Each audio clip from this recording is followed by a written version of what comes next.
My name is Sarah Lynn Rule, and I am an author and an illustrator of several books, including BEANSPROUT, which is published by Charlesbridge. And this is a book that's about a boy who's excited about a classroom seed growing experiment. But even though he takes really good care of his bean, it ends up being the only seed in the class that doesn't grow. And I wrote this book because I know what it's like to have the experience of being really hopeful and excited about how great something might be, only to have the situation turn out very differently from how I'd hoped or dreamed it might be. So when I was making the illustrations, or I was thinking about the final illustrations for this book, I wanted to make sure that everything was very specific. So for example, I wanted to make sure that all of the children were individuals who had different clothes that changed from day to day throughout the book. And also, since it's a book about seeds and growing, I wanted to make sure that I was drawing specific seeds and making observations. So I decided to do some scientific illustration, and I thought I might share my process with you in case you might want to try that too. So I got a whole bunch of different seeds. I made a little map, and I had some little mini planters. I taped down some seeds directly onto my map, and I labeled everything to make sure I knew where everything was growing.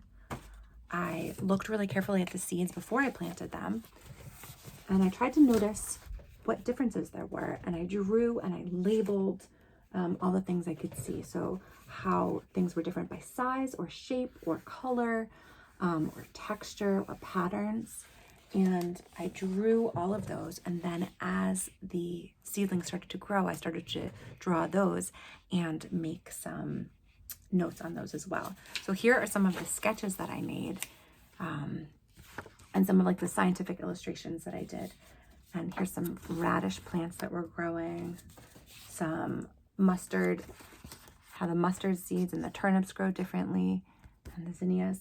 And so the important thing to me when I'm drawing these, not so much the final product, but more the experience that I'm having of noticing and looking and paying attention. And drawing things, looking really closely, helps me slow down and notice in a way that I might not have if I wasn't drawing. I might have just glossed over it, taken things for granted.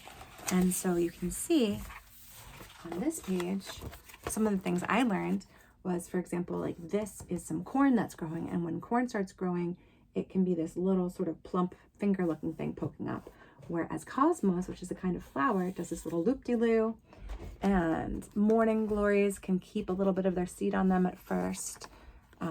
Chard comes out bright magenta red instead of green, and then as they grow, they change in different ways.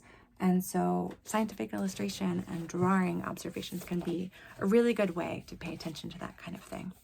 So I hope that you will try some of your own scientific illustration experiments, and with seeds or seedlings or any other kind of natural things that you can find.